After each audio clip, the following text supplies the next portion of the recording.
नमस्कार मित्रांनो, स्वागत आहे आपल्या वायबीडी अकॅडमी या युट्यूब चॅनल वरती। या व्हिडिओच्या माध्यमाने आज आपण डीसीसी बँक भरती 2024 चे जे लेटेस्ट पेपर झालेले आहे त्यामध्ये मराठी या विषयावरती कोणकोणते प्रश्न विचारले गेले होते त्यांचं स्पष्टीकरण आजच्या व्हिडिओच्या माध्यमाने आपण जाणून घेणार आहोत। तर त्यासाठी नक्कीच या व्हिडिओला पूर्ण बघा।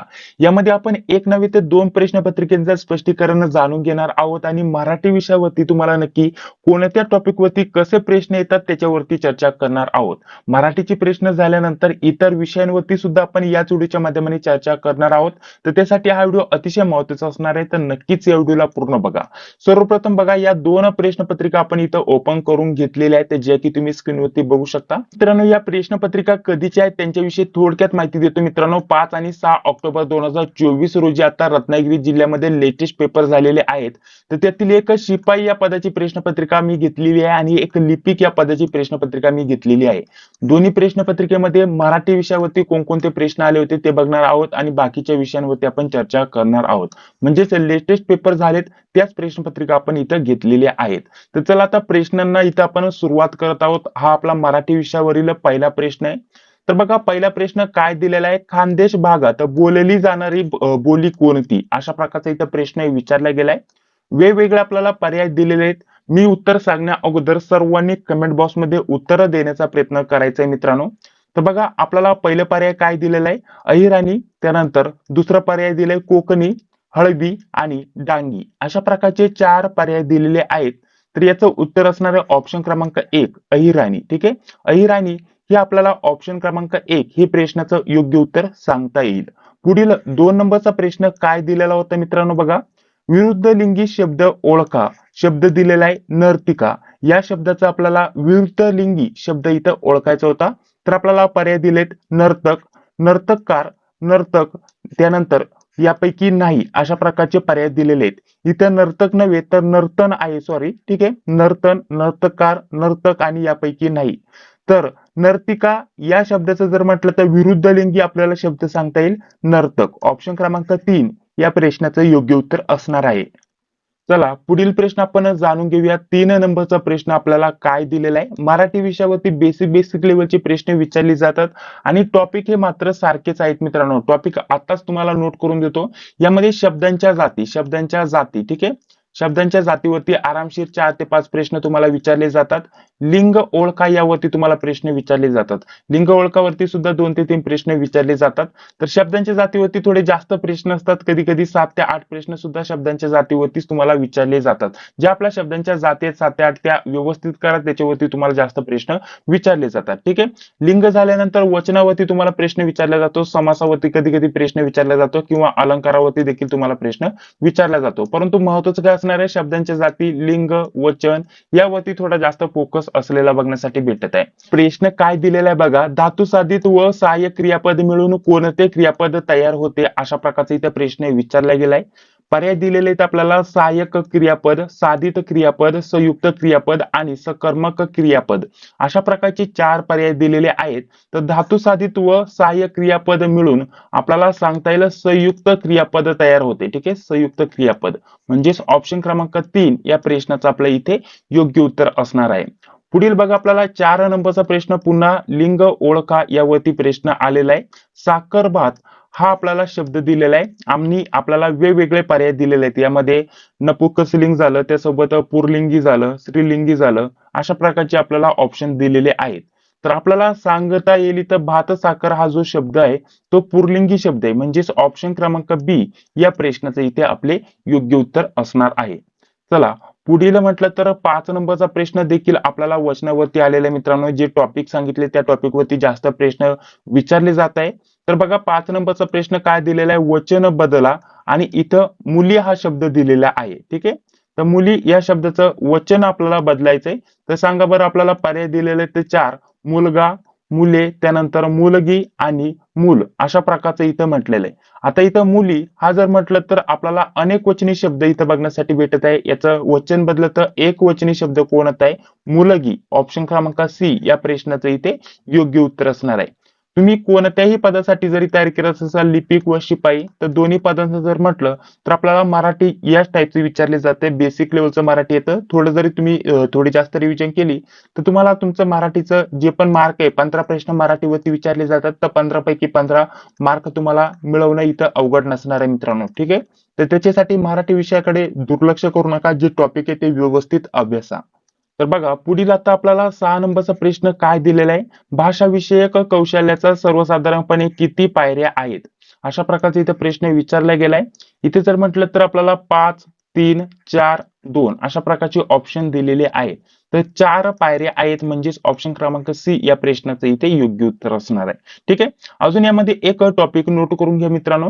यामध्ये दुसऱ्या भाषेतून जे शब्द आहेत, ठीक आहे, दुसऱ्या भाषेतून जे शब्द मराठी भाषेमध्ये आलेले आहेत, मराठी भाषेमध्ये आलेले आहेत, त्या शब्दांवरती सुद्धा तुम्हाला 1 ते 2 प्रश्न परीक्षेमध्ये विचारले जात आहे, किंवा एक प्रश्न जवळपास 80% इथं परीक्षेला विचारला जात आहे. तर मराठीवरती जर म्हटलं तर हा एक टॉपिक तुमचा महत्त्वाचा असणार आहे. दुसऱ्या भाषेतील कोणकोणते शब्द ते जाणून घ्या, आणि ते शब्द मराठी भाषेमध्ये आल्यानंतर आपल्याला त्याचं जे पण उच्चार आहे ते व्यवस्थित इथं समजून घ्यायचे, ते शब्द लक्षात ठेवायचे, आणि कोणत्या भाषेतून आलेत मराठीमध्ये हे तुम्हाला लक्षात ठेवायचे. त्याच्यावरती सुद्धा तुम्हाला प्रश्न विचारले जात आहे. ठीक आहे. पुढे बघा 7 नंबरचा प्रश्न काय विचारला गेला होता. वचन बदला, पुन्हा वचनावरती प्रश्न आलेला आहे. आंबे अशा प्रकारचा हा शब्द आहे. तर आपल्याला पर्याय दिलेले आहेत आंबा, आंबे, त्यानंतर आंबी आणि यापैकी नाही. तर वचन बदलावरती इथं पुन्हा प्रश्न आलेला आहे. पुन्हा जर म्हटलं तर 8 नंबरचा प्रश्न देखील वचनावरतीच आलेला आहे मित्रांनो. इथं अनेक वचन करा यासाठी इथं प्रश्न आलेला आहे. लिंबू हा शब्द दिलेला आहे. तर इथे आंबे या शब्दाचं वचन बदललं तर हा अनेक वचनी शब्द आहे. एक वचनी केला तर आंबा हा आपल्या प्रश्नाचं योग्य उत्तर असणार आहे. म्हणजेच ऑप्शन क्रमांक 1 या प्रश्नाचं इथे योग्य उत्तर असणार आहे. पुढे बघा आपल्याला वचन अनेक वचन करायला सांगितलेलं आहे मित्रांनो लिंबू या शब्दाचं.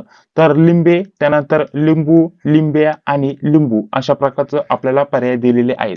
तर लिंबे या प्रश्नाचं योग्य उत्तर असणार आहे. म्हणजेच ऑप्शन क्रमांक 1 या प्रश्नाचं इथे योग्य उत्तर असणार आहे. चला पुढील प्रश्न बघा. 8 नंबरचा प्रश्न चालू होता. आता 9 नंबरचा प्रश्न देखील वचन बदलावरतीच आलेला आहे मित्रांनो. नदी हा शब्द दिलेला आहे. लेटेस्ट मराठीवरती ही शिपाई या पदाची प्रश्नपत्रिका आहे मित्रांनो. या टाईपचे प्रश्न तुम्हाला विचारले गेले आहेत. अतिशय सोपे सोपे मराठी विषयावरती प्रश्न विचारले जात आहेत. आणि हे जे पेपर घेतलेले आहेत मित्रांनो वर्कवेल नावाच्या कंपनीने घेतलेले आहेत. आणि आता येती जी परीक्षा आहे अहमदनगर जिल्ह्याची, सातारा जिल्ह्याची, हे जे पेपर आहे ते सुद्धा वर्कवेल नावाची कंपनीच हे पेपर आपले सर्व घेणार आहे मित्रांनो. तर बघा आता पुढील आपल्याला 9 नंबरचा प्रश्न काय दिलेला आहे. वचन बदला. नदी या शब्दाचं वचन बदलायचंय. तर नदे, नदी, नद्या आणि वरीलपैकी किंवा यापैकी सर्व अशा प्रकारचे आपल्याला पर्याय दिलेले आहेत. तर यातील जे ऑप्शन क्रमांक सी नदी, नद्या, इथं नदी हा एक वचनी शब्द आहे. इथं अनेक वचन केल्यानंतर नद्या हा शब्द आपल्याला सांगता येईल. म्हणजेच ऑप्शन क्रमांक सी या प्रश्नाचं इथे योग्य उत्तर असणार आहे. तर बघा पुढील आपल्याला 10 नंबरचा प्रश्न काय विचारला गेलाय. भाषा ही केवळ संवादाचेच माध्यम नाही, तर साहित्याच्या संदर्भात ही आत्मविष्काराचे सर्वश्रेष्ठ माध्यम आहे. अशा प्रकारचा इथं प्रश्न विचारला गेलाय. पर्याय काही खाली गेलेले आहेत, जे की आपण इथं वरती घेऊया. तर आपल्याला पर्याय दिले तर संपूर्ण बरोबर, संपूर्ण चूक, त्यानंतर इथं पूर्वार्ध बरोबर, म्हणजे पहिलं हे बरोबर आहे, आणि त्यानंतर हे बाकीचं जे आहे ते बरोबर आहे. अशा प्रकारचं आपल्याला 4 पर्याय दिलेले आहेत. म्हणजेच सोप्या भाषेमध्ये आपल्याला इथं 2 वाक्य एकत्रित झालेले बघण्यासाठी भेटत आहे. आणि हे जे वाक्य आहेत ते बरोबर आहे की चूक आहे ते आपल्याला ओळखायला सांगितलेलं आहे. तर हे संपूर्ण वाक्य जर म्हटलं तर दोन्ही जर म्हटलं तर एकत्रित केल्यानंतर हे बरोबर वाक्य दिसत आहे. म्हणजेच ऑप्शन क्रमांक 1 या प्रश्नाचं इथे योग्य उत्तर असणार आहे. चला पुढील बघा आपल्याला गाळलेली जागा भरण्यासाठी या टाईपचा इथे प्रश्न विचारला गेलाय. 11 नंबरचा आपला हा प्रश्न चालू आहे. तर मग आपल्याला प्रश्न काय दिलेला आहे. ठराविक क्रमाने आलेल्या अक्षरांच्या समूहातून एक विशिष्ट अर्थ व्यक्त होतो, त्याला टिंबटिंब असे म्हणतात. म्हणजे पूर्ण एक व्याख्या दिलेली मित्रांनो, व्याख्या विचारलेली. आणि तुम्हाला सांगितलं शब्दांच्या जातीवरती तुम्हाला जास्त प्रश्न विचारले जातात. यामध्ये वर्ण, स्वर, शब्द आणि वाक्य. तर वर्ण तर होणार नाही, स्वर देखील होणार नाही, आणि त्यासोबत जर म्हटलं तर हा काय असतो, मग शब्द असतो. ठराविक क्रमाने आलेल्या अक्षरांच्या समूहातून एक विशिष्ट अर्थ व्यक्त होतो. ठीक आहे, याला आपण काय म्हणतो, शब्द म्हणतो. त्याच्यामुळे ऑप्शन क्रमांक सी या प्रश्नाचे इथे योग्य उत्तर असणार आहे.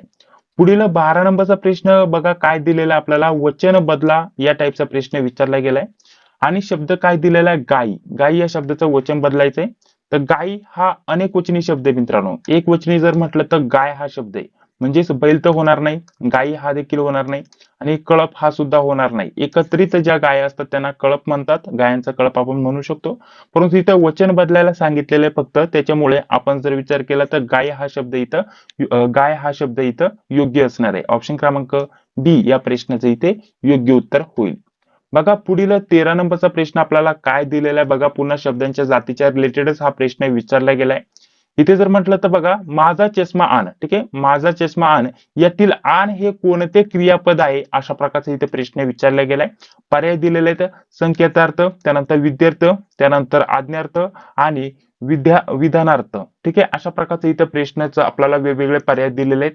तर बघा, संकेतार्थ तर होणार नाही, विद्यार्थ देखील होणार नाही, तर आज्ञार्थ हे प्रश्नाचं आपलं योग्य उत्तर असणार आहे. कारण माझा चष्मा आण इथे एक आज्ञा देण्यात आलेली आहे मित्रांनो. ठीक आहे, आज्ञा देण्यात आलेली आहे, त्याच्यामुळे आज्ञार्थ हे आपल्या प्रश्नाचं योग्य उत्तर असणार आहे. म्हणजेच ऑप्शन क्रमांक सी या प्रश्नाचं इथे योग्य उत्तर होईल.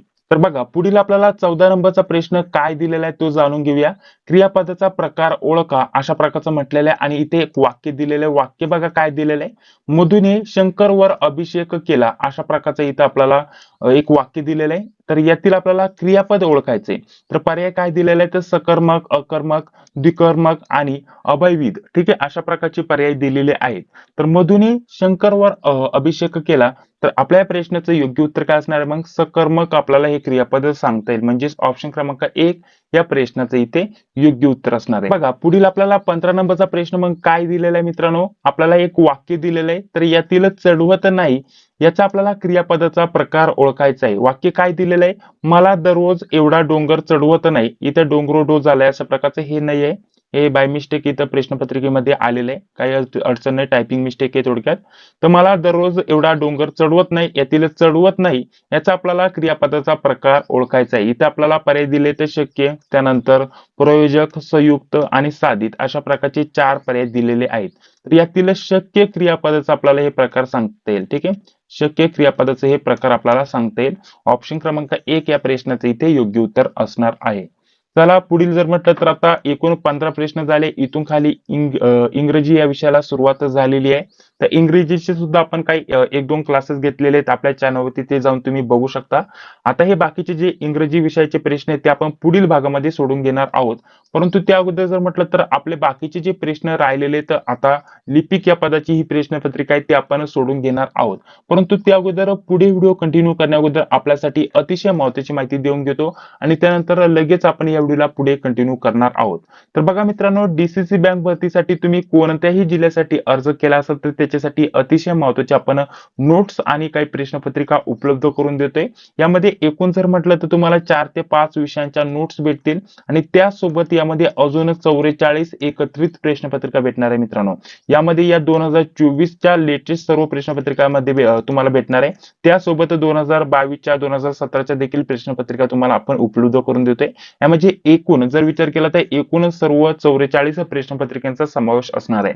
त्यासोबत आपण मराठी, इंग्रजी, गणित, बुद्धिमत्ता, चालू घडामोडी, IMPGK या 4 ते 5 विषयांच्या नोट्स देखील उपलब्ध करून देतोय. प्रत्येक विषयाच्या या नोट्स 100 ते 150 पेजेसच्या सेपरेट असणार आहे. हे सर्व काही PDF स्वरूपामध्ये तुम्हाला WhatsApp वरती उपलब्ध करून दिलं जाईल.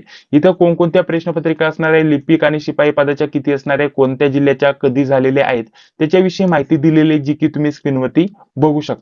तर हे सर्व स्टडी मटेरियल एकत्रित मिळवण्यासाठी आपण खूपच कमी प्राइस ठेवलेले, यांची सर्वांची एकत्रित मिळून 198 प्राइस ठेवलेले. जर तुम्हाला पाहिजे असेल तर 91 39 64 31 99. ठीक आहे, 91 39 64 31 99 या नंबरवरती पेमेंट करून याच नंबरवरती WhatsApp वरती तुम्हाला स्क्रीनशॉट पाठवायचा आहे. त्यानंतर अगदी 5 ते 10 मिनिटांमध्ये सर्व जे स्टडी मटेरियल आहे PDF स्वरूपामध्ये तुम्हाला WhatsApp वरती सेंड केलं जाईल मित्रांनो. ठीक आहे, यामध्ये या तुम्हाला 44 प्रश्नपत्रिका प्लस 4 ते 5 विषयांच्या नोट्स उपलब्ध करून दिल्या जातील PDF स्वरूपामध्ये WhatsApp वरती. तर लवकरात लवकर यावरती फोन पे, गुगल पे किंवा पेटीएमच्या माध्यमाने तुम्ही पेमेंट करू शकता. पेमेंट झाल्यानंतर याच नंबरच्या WhatsApp वरती तुम्हाला स्क्रीनशॉट पाठवायचा आहे.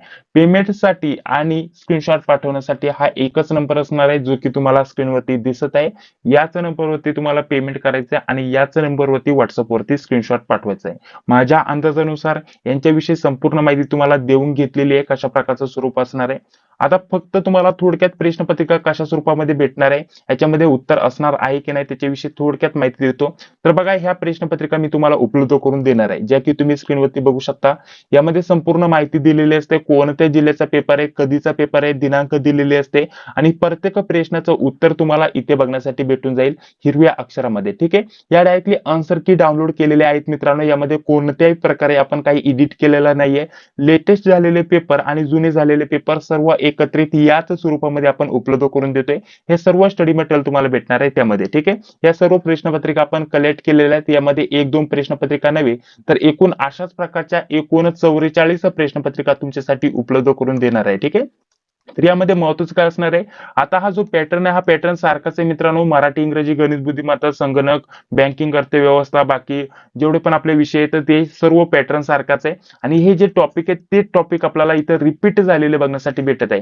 क्वेश्चन रिपीट होत नाही मित्रांनो, हे लक्षात ठेवा. क्वेश्चन आता मराठी, इंग्रजी, गणित, बुद्धिमत्तामध्ये क्वेश्चन कसे रिपीट होणार, परंतु त्याच टाईपचे प्रश्न त्याच टॉपिक वरती रिपीट झालेले 90% आपल्याला जवळपास इथं बघण्यासाठी भेटतं. तर त्याच्यासाठी जर तुम्ही या प्रश्नपत्रिकेची रिव्हिजन केली, त्यांच्यामध्ये जे पण गणित, बुद्धिमत्ताचे, इंग्रजीचे, मराठीचे प्रश्न आलेत ते सोडवले तर एकूण 44 प्रश्न आपण इथं सोडू शकतो. एकाच टॉपिक वरती 44 टाईपचे वेगवेगळे प्रश्न तुम्ही सोडू शकता. त्यांची उत्तरे इथे दिलेली असतात आणि एवढी रिव्हिजन झाली तर पुढील आपली जी एक प्रश्नपत्रिका येणार आहे, कोणत्या जिल्ह्यासाठी अर्ज केला असेल तर त्याच्यामध्ये जे पण प्रश्न येतील ते तुम्ही आरामशीर इथं सोडू शकता. या हेतूने या सर्व प्रश्नपत्रिका आपण आपल्या टीम सोबत एकत्रित गोळा केलेल्या आहेत आणि त्या सर्व तुम्हाला कमी किमतीमध्ये आपण उपलब्ध करून देत आहोत.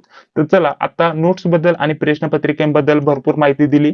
आता पुढे आपण जी आपली प्रश्नपत्रिका बाकी आहे ती पटकन सोडून घेऊया. तर बघा, आता आपल्याला हा पहिला प्रश्न इथं काय दिलेला आहे, तर बघा हा पहिला प्रश्न आहे. तर पहिल्या प्रश्नाचं उत्तर आपल्याला कमेंट बॉक्समध्ये सांगण्याचा प्रयत्न करायचा आहे. सर्व प्रश्न जे मी तुम्हाला देणार आहे. आता इथून खाली जर म्हटलं तर मराठी विषयाला सुरुवात होते. इथून वरती जर म्हटलं तर आपल्याला जे बँकिंगचे प्रश्न आहेत ते दिलेत आणि बाकी गणित, बुद्धिमत्ताचे वरती प्रश्न दिलेले आहेत. तर इथील जर म्हटलं तर पहिला प्रश्न काय दिलेला आहे बघा, पुढीलपैकी कोणता शब्द बहुद्विवी समासात येत नाही, अशा प्रकारचा आपल्याला प्रश्न विचारला गेला आहे. तर सांगा मग, बहुद्विवी समासात कोणता शब्द येत नाही. आपल्याला वेगवेगळे पर्याय दिलेले आहेत. अनंत, त्यानंतर निधर्न, नीलकंठ आणि भाजी भाकर. ठीक आहे, अशा प्रकारचे इथं आपल्याला वेगवेगळे पर्याय दिलेले आहेत. तर अनंत देखील शब्द बहुद्विवी या समासात येतो, हा देखील येतो, त्यानंतर हा देखील येतो. तर ऑप्शन क्रमांक डी हा पर्याय येत नाही, भाजी भाकर हा शब्द बहुद्विवी समासात येत नाही. म्हणजेच ऑप्शन क्रमांक ऑप्शन क्रमांक 4 या प्रश्नाचं इथे योग्य उत्तर असणार आहे. पुढील 2 नंबरचा प्रश्न काय दिलेला आहे, आपल्याला समानार्थी आपल्याला शब्द ओळखायला सांगितलेला आहे. इथे शब्द दिलेला आहे कलत्र. ठीक आहे, कलत्र हा शब्द दिलेला आहे. तर याचा आपल्याला समानार्थी शब्द इथं आपल्याला ओळखायला सांगितलेला आहे. तर इथं काल दिलेलं आहे, रात्र दिलंय, त्यानंतर बायको दिलेलं आहे आणि वस्त्र दिलेलं आहे. तर सांगा बरं, या प्रश्नाचं इथे योग्य उत्तर काय असणार आहे. तर मग आपल्याला या प्रश्नाचं योग्य उत्तर काय सांगता येईल, ऑप्शन क्रमांक सी म्हणजेच बायको. ठीक आहे, कलत्र म्हणजेच बायको या आपल्याला समानार्थाचा शब्द आहे हे आपल्याला सांगता येईल. अजून जर म्हटलं त्याचे समानार्थाचे शब्द आपल्याला सांगता येईल, कांता झालं, दारा झालं, ठीक आहे, जाया झालं, ठीक आहे, त्यानंतर भार्या झालं, कलत्र झालं, अर्धांगिनी झालं, पत्नी झालं. ठीक आहे, तर हे सर्व जे शब्द आहेत हे समानार्थाचे शब्द आहेत हे आपल्याला सांगता येईल. पुढील बघा, 3 नंबरचा प्रश्न आपल्याला काय दिलेला आहे, व्यवस्थित इथं पुढे शब्द आपल्याला जो प्रश्न आहे तो समजून घ्यायचा आहे. इथे काय म्हटलेलं आहे, खालील पर्यायातील आपल्याला जे उत्तर दिलेले आहेत हे पर्याय दिलेले आहेत.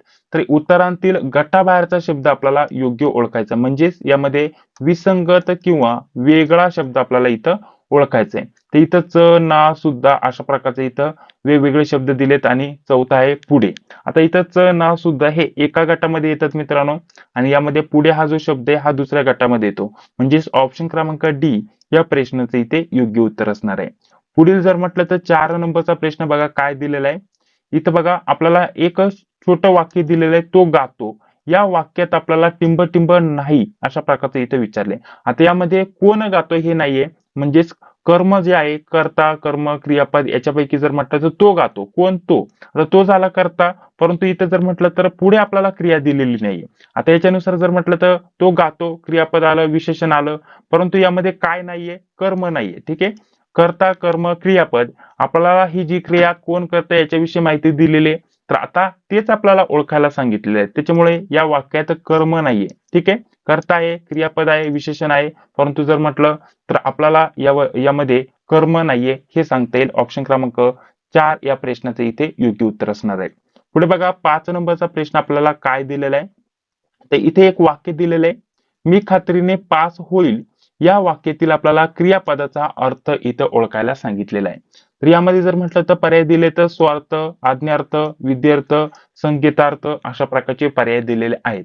तर हे वाक्य आहे स्वार्थ वाक्याचं. ठीक आहे. स्वार्थ. ठीक आहे. म्हणजेच आपल्याला इथं स्वार्थ व्यक्त झालेलं बघण्यासाठी भेटत आहे. तर स्वार्थ या प्रश्नाचं योग्य उत्तर असणार आहे. म्हणजे जर म्हटलं तर आपल्याला बघा शब्दांच्या जातीवरती लिंग त्यासोबत आपल्याला हे जे टॉपिक आहेत त्याच्यावरती जास्त प्रश्न विचारलेले बघण्यासाठी भेटत आहे. पुढील 6 नंबरचा प्रश्न काय दिलेला आहे. इथे देखील कर्मणी विभक्ती ओळखायला सांगितलेलं मित्रांनो. एक वाक्य दिलेले आहे. राजाने प्रधानास बोलविले या वाक्यातील आपल्याला कर्माची विभक्ती आपल्याला इथे ओळखायला सांगितलेले आहे. यामध्ये सप्तमी, चतुर्थी, त्यानंतर द्वितीया आणि षष्ठी अशा प्रकारचे पर्याय दिलेले आहेत. तर ऑप्शन क्रमांक सी या प्रश्नाचं आपले इथे योग्य उत्तर असणार आहे. पुढील आपल्याला प्रश्न काय दिलेला आहे. 7 नंबरचा प्रश्न चालू आहे.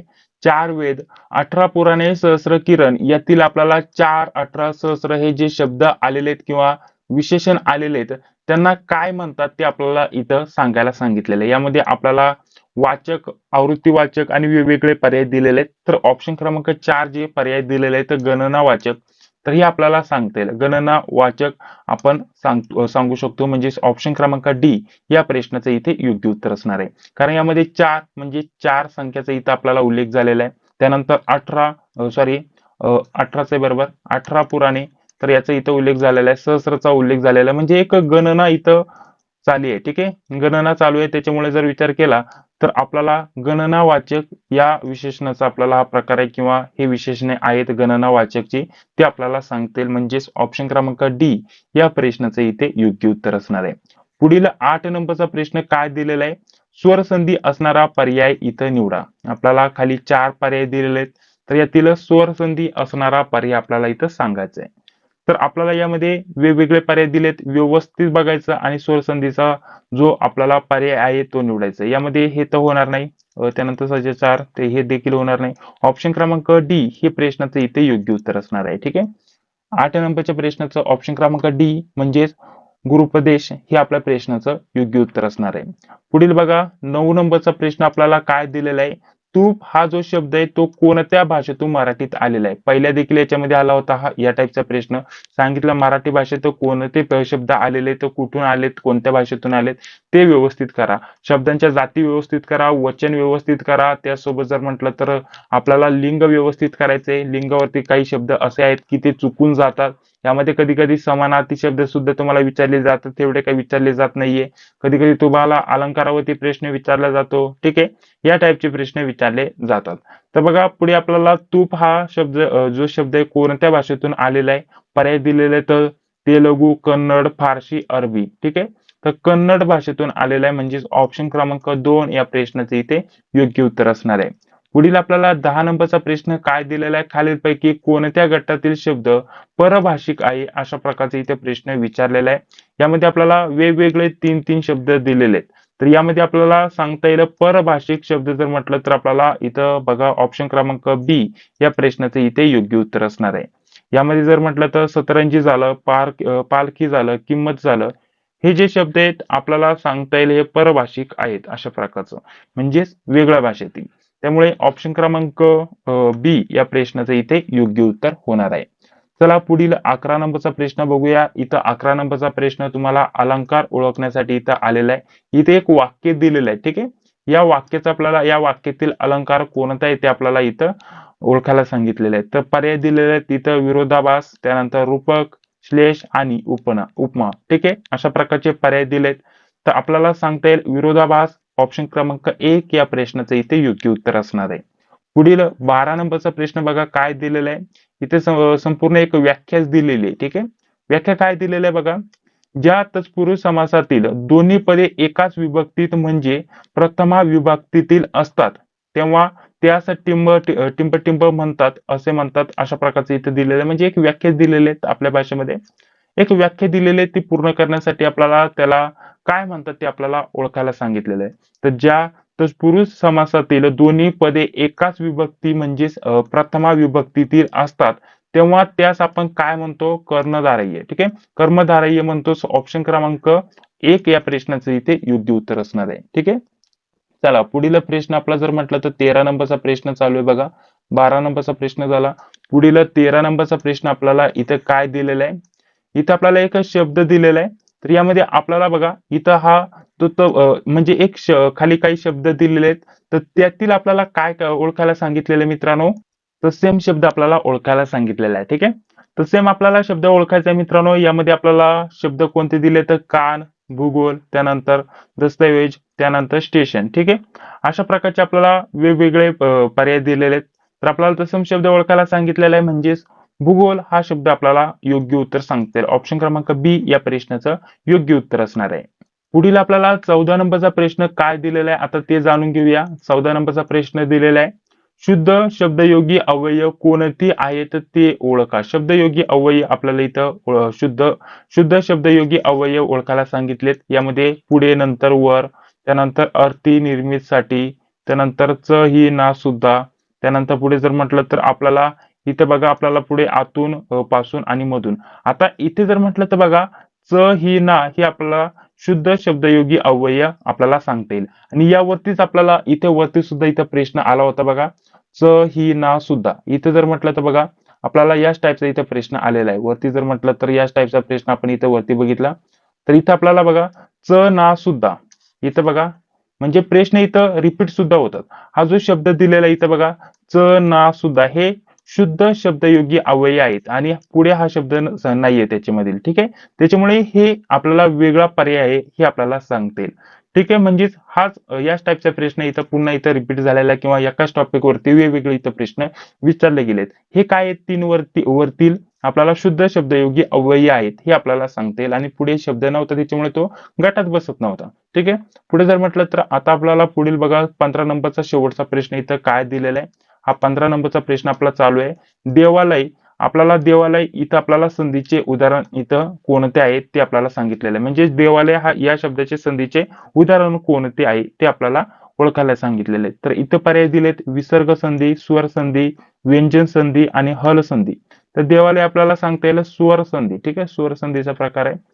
तर यावरती आपल्याला संधीवरती सुद्धा प्रश्न विचारले जातात. काही प्रश्नपत्रिकेमध्ये संधीवरती 4 ते 5 प्रश्न तुम्हाला लगपाठ विचारले गेलेत. तर संधी हा देखील पर्याय जो टॉपिक आहे तुमच्यासाठी महत्वाचा असणार आहे. आता याच्यामध्ये जे पण टॉपिक आहेत ते मी तुम्हाला सांगून घेतले. आता हे बघा तुम्ही हे प्रश्न बघितले. आता याच्यामध्ये तुम्हाला काय करायचं, अनालिसिस करायचं की नक्की टॉपिक वरती कोणत्या टॉपिक वरती किती प्रश्न विचारले जातात. या अगोदर देखील मराठीवरती आपण 2 ते 3 प्रश्नपत्रिका म्हणजे प्रश्नपत्रिकेमधील प्रश्न आपण 15-15 सोडून घेतलेले आहेत. तो व्हिडिओ बघा, त्याचं देखील अनालिसिस घ्या व्यवस्थित, बघा कोणत्या टॉपिक वरती किती प्रश्न आलेत.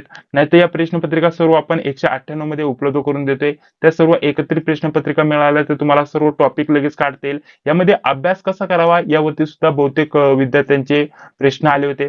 तर तुम्हाला काय करायचं, सर्वप्रथम आता अभ्यासाकरता तुमच्याकडे ऑलरेडी कमी टाइम आहे. तर बघा तुम्हाला थोडक्यात अभ्यास कसा करावा आणि तुम्हाला कसा टाइम पुरून घ्यायचा याच्याविषयी थोडक्यात माहिती देतो.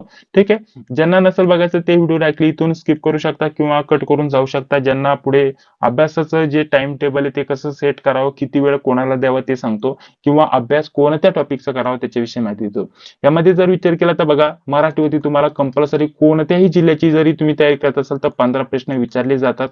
इंग्रजी या विषयावरती तुम्हाला 15 प्रश्न विचारले जातात. आता यामध्ये चंद्रपूर जिल्हा, ठीक आहे, चंद्रपूर जिल्ह्याच्या अभ्यासक्रमामध्ये इंग्रजी हा विषय दिलेला नाहीये. तिथे शक्यता इंग्रजीवरती तुम्हाला प्रश्न नसणार आहे. ठीक आहे, बाकी जर म्हटलं तर गणित व बुद्धिमत्ता, गणितावरती जर म्हटलं तर गणितावरती तुम्हाला एकूण 15 प्रश्न विचारले जातात आणि बुद्धिमत्तावरती तुम्हाला एकूण 10 प्रश्न विचारले जातात. हा अभ्यासक्रम रेग्युलर कंटिन्यू असाच फॉलो होत आहे आणि टोटल 25 हे प्रश्न आपल्याला सांगता येतील. म्हणजेच यामध्ये मराठी, इंग्रजी, गणित, बुद्धिमत्ता आणि अजून एक विषय ऍड करा संगणकावरती 10 प्रश्न. म्हणजे जर टोटल जर म्हटलं तर हे टोटल कॅल्क्युलेशन केलं तर 65 प्रश्न इथे झाले. तर हे जे टॉपिक टॉपिक आहेत अतिशय सोपे सोपे प्रश्न या टॉपिक वरती या विषयांवरती विचारले जातात. हे तुम्ही करू शकता. यामध्ये फक्त गणित टॉपिक हार्ड आहे, बाकी बुद्धिमत्ता, संगणक, इंग्रजी, मराठी हे जे 4 टॉपिक आहेत ते एकदम इझी लेवलचे तुम्हाला विचारले जातात किंवा या विषयांवरती इझी लेवलचे प्रश्न विचारले जातात. आता 65 प्रश्न इथेच झाले. 25 जे बाकी प्रश्न राहिलेले आहेत 90 पैकी ते कोणत्या टॉपिक वरती विचारले जातात त्याच्याविषयी माहिती देतो. आणि ही माहिती झाल्यानंतर तुम्हाला अभ्यास कसा करायचा थोडक्यात माहिती देतो. ठीक आहे. तर बघा आता 25 प्रश्न यातील 15 प्रश्न इथं बघा तुम्हाला बँकिंग, सहकार, अर्थव्यवस्था, ग्रामीण अर्थव्यवस्था, ठीक आहे, याच्या रिलेटेड जे आपल्याला टॉपिक दिलेलं आहे त्याच्यावरती 15 प्रश्न असतात. हे मिक्स असतात. शक्यता बँकिंग सहकारवरती थोडे जास्त असतात. बँकिंग सहकारवरती 10-12 प्रश्न असतात आणि बाकी जर म्हटलं तर ग्रामीण अर्थव्यवस्था याच्यावरती थोडे 2-3 प्रश्न असतात किंवा 4-5 प्रश्न असतात. असं 5 प्रश्न आपण धरून चालू शकता. टोटल अशा प्रकारचे हे 15 प्रश्न झाले आणि खाली जे फक्त 10 प्रश्न राहिलेत याच्यातून सुद्धा कधी कधी विज्ञानावरती 5 ते 7 प्रश्न विचारले जातात. आणि अगदी जर म्हटलं तर कधी कधी काय होतं, ऑलराऊंडर जीके जीएस वरती तुम्हाला चालू घडामोडीवरती तुम्हाला 5 ते 7 प्रश्न विचारले जातात. आता यामध्ये एक गोष्ट समजून घ्या, जर तुम्हाला यामध्ये कधी कधी विज्ञानावरती प्रश्न विचारले जातात 5 ते 7, ठीक आहे. यामध्ये हे जे 10 प्रश्न राहिले त्यांचं सांगत आहे फक्त बाकीचे.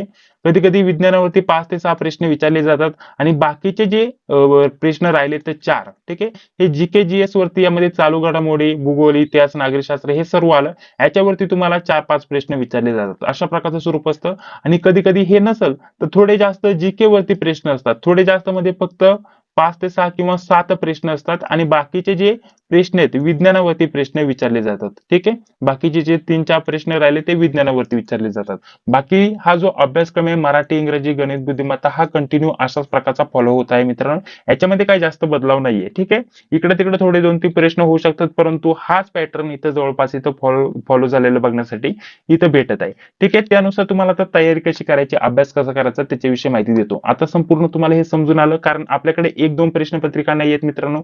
लेटेस्ट झालेल्यापासून जुन्यापासून तर नवीन पर्यंतच्या 44 प्रश्नपत्रिका आहे. त्यांचं अनालिसिस घेऊन आपण हे सर्व तुम्हाला सांगत आहे. त्याच्यानुसार जर विचार केला तर अभ्यास कसा करायचा, आता बघा मराठी, इंग्रजी, गणित, बुद्धिमत्ता यांचे जे टॉपिक आहेत ना एक्झॅक्टली जर विचार केला तर 90% टॉपिक सारखे येतात की ज्या टॉपिक वरती तुम्हाला प्रश्न विचारले जातात त्याच टॉपिक वरती कंटिन्यू पुढे प्रश्न विचारले जात आहेत मित्रांनो. मराठीचे झाले, यामध्ये शब्दांच्या जाती झालं, त्यासोबत वचन झालं, आपल्याला त्यासोबत संधी झालं, ठीक आहे, लिंग झालं, त्यासोबत कधी कधी अलंकारावरती प्रश्न येतो, कधी कधी समानार्थी विरुद्धार्थीवरती प्रश्न येतो. परंतु हे जे पुढील 3-4 टॉपिक येते शब्दांच्या जाती ज्या आपल्या आहेत त्याच्यावरती जास्त फोकस केला गेलाय. लिंग त्यासोबत वचन यावरती जास्त फोकस केलेला आहे मित्रांनो. तर अजून काय महत्त्वाचे टॉपिक आहे जे की आपण आधीच्या व्हिडिओमध्ये सांगितले होते. अशा प्रकारचे मराठीचे टोटल टॉपिक काढले तर 10 टॉपिकचे वरती नाहीये. आणि जर तुम्ही व्यवस्थित डीप मध्ये अभ्यास केला तर अगदी 2-4 दिवसामध्ये हे टॉपिक तुम्ही व्यवस्थित करू शकता मित्रांनो. एवढं मराठीचे बेसिक लेवलचे प्रश्न विचारले जातात. ठीक आहे. 2-4 दिवसामध्ये मराठी कव्हर होऊन जाईल एवढं पर्यंत सांगतो. इंग्रजीचं देखील याच सारखं मित्रांनो, इंग्रजीचं याच्याविषयी काही नाहीये. अगदी बेसिक लेवलचे प्रश्न विचारले जातात. बेसिक जरी तुमचं क्लिअर असेल तर इंग्लिशचे प्रश्न तुम्ही आरामशीर सोडू शकतात आणि इंग्लिशवरती सेपरेटली आपण चर्चा केलेलीच आहे. त्याच प्रकारे जर म्हटलं तर गणित व बुद्धिमत्ता, बुद्धिमत्ताचे जे टॉपिक आहे एकदम इझी लेवलचे असतात मित्रांनो. कोणतीही प्रश्नपत्रिका उचकून बघा इझी लेवलचं आहे, परंतु गणित एकदम हार्ड लेवलचं विचारलं जातं. ठीक आहे. गणित हार्ड लेवलचं विचारलं जातं परंतु गणितामध्ये सुद्धा असे काही टॉपिक आहेत की ते जे वारंवार रिपीट होत आहे आणि याच्यातील आपल्याला 15 प्रश्नांपैकी 5 ते 6 प्रश्न एकदम इझी लेवलचे असतात परंतु बाकीचे 10-12 प्रश्न अतिशय हार्ड लेवलचे असतात.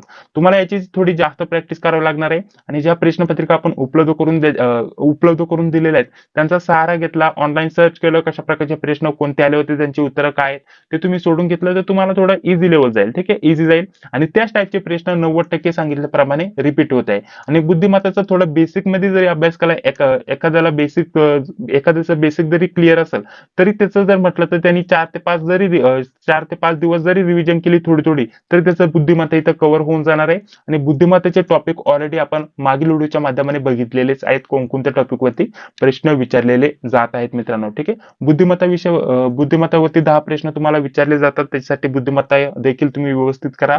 गणितावरती 15 प्रश्न विचारले जातात, हे देखील लक्षात ठेवा. ठीक आहे. राहिलं बाकी संगणक माहिती तंत्रज्ञान, तर संगणकावरती बेसिक लेवलचेच प्रश्न विचारले जातात. जर तुमचं MSCIT वगैरे झालं असेल तर त्याच्या रिगार्डिंग तुम्हाला जसे प्रश्न विचारले जायचे त्याच प्रकारे इथे देखील विचारले जात आहे. आणि बाकी जर म्हटलं तर बँकिंग अर्थव्यवस्था याचे सुद्धा आपण काही क्लास घेतलेले आहेत चॅनलवरती, ते जाऊन बघा. याचे टॉपिक आपण नंतर देणार आहोत. बँकिंग अर्थव्यवस्था सहकार वगैरे याचे जे टॉपिक आहेत महत्वाचे ते आपण नोट करून घेतलेले आहेत. त्याच्यावरती सेपरेट व्हिडिओ आपण बनवणारच आहोत. ठीक आहे. आता इथं समजून घ्यायचं तुम्हाला अभ्यास कसा करायचा. या एकूण 40 ते 43 प्रश्नपत्रिका बघायच्या.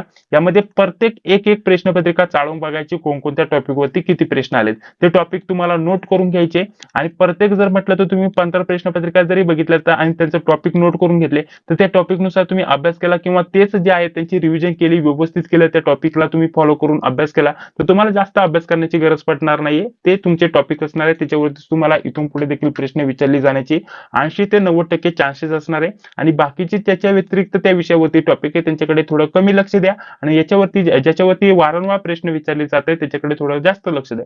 अशा प्रकारे तुम्ही अभ्यास केला तर तुमचा स्कोर नक्कीच 70+ आरामशीर जाऊ शकतो. एखादा थोडा चांगला अभ्यास झाला तर 80 ते 85 पर्यंत देखील त्याचा स्कोर आरामशीर जाऊ शकतो. आता मेरिट कितीपर्यंत लागू शकते याच्यावरती बहुतेक विद्यार्थ्यांचे कॉल SMS येत असतात. याच्यावरती सेपरेट व्हिडिओ आपण टाकणार आहोत, तर काळजी करू नका मित्रांनो. ठीक आहे. व्हिडिओ आवडला असेल तर लाईक करा, चॅनलला देखील सबस्क्राईब करा, जी बेल तिथे लाईक क्लिक करा. भेटूया पुढील व्हिडिओमध्ये. जय हिंद, जय महाराष्ट्र.